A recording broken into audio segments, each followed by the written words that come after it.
Yo, what's up, YouTube? I did my review on the Rise of the Cobras yesterday. Actually early this morning, posted it this morning. And what I should have done in the first place was watch some other people reviews, to counterpoint their argument about the movie.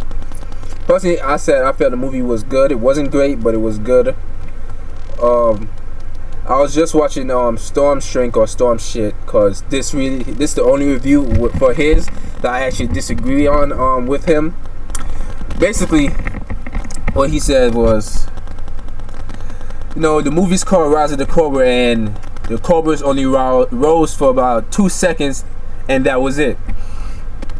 First of all, the movie's gonna be a sequel. It's gonna be a trilogy, actually, which means there's gonna be either 3 parts to it. That's what Paramount planned, so they could get the most amount of money out of it. His argument with the Baroness. For one, she's not gonna be good at all. If you watch the end of the movie and paid attention to it, the nanomites that's in her is still in her. They will not be able to get all of them out. So that means once Rex, who is the Doctor / Cobra Commander, is freed during the next movie, he will reactivate her, basically, because for one, the president of the United States in the movie is actually a Cobra. Did you miss that part? I guess you did. He's actually a Cobra, which means he's gonna free them somehow. He's the most powerful. That was the whole plot of the movie, getting him into the presidency by doing the face reconfiguration and all that shit. That was the whole plot of the movie. Not so that they could destroy the world or anything like that. It's called the Rise of the Cobra for a reason. Not for that bullshit that you said. So that they could get him into the presidency. That was the main thing of the movie that they kept talking about for the first 30 minutes of the movie, if you paid attention. He said Scenario Miller did a horrible job throughout the rest of the half of the movie. That's bullshit. She did to me, she did a great job. It was on point with everything else. It wasn't as bad as he says don't go see the movie. He said the movie was fucking horrible. DBZ was horrible. I walked out. That shit was ridiculous. They could have made that whole movie CG, basically. The CG in the movie, yeah, I agree, it was fucking horrible. I mean, it wasn't as bad as it's not as bad as the game. The game was fucking horrible. Don't waste your money on that bullshit. It's not worth it. He's over here complaining about it took the whole fucking movie for them to inject Destro so that he could become Destro.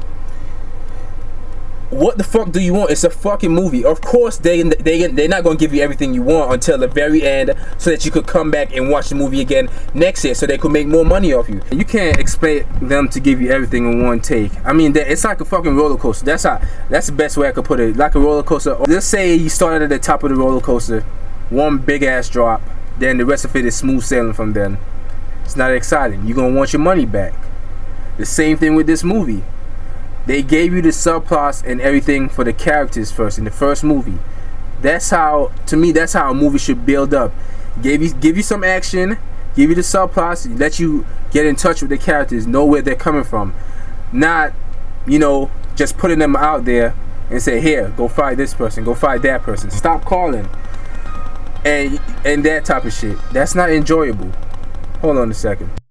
Alright, now let's compare it to Spider-Man. Let's say Spider-Man's coming out next week, and everybody, wants to go see it, and they haven't shown much of trailers or teasers about what's gonna happen.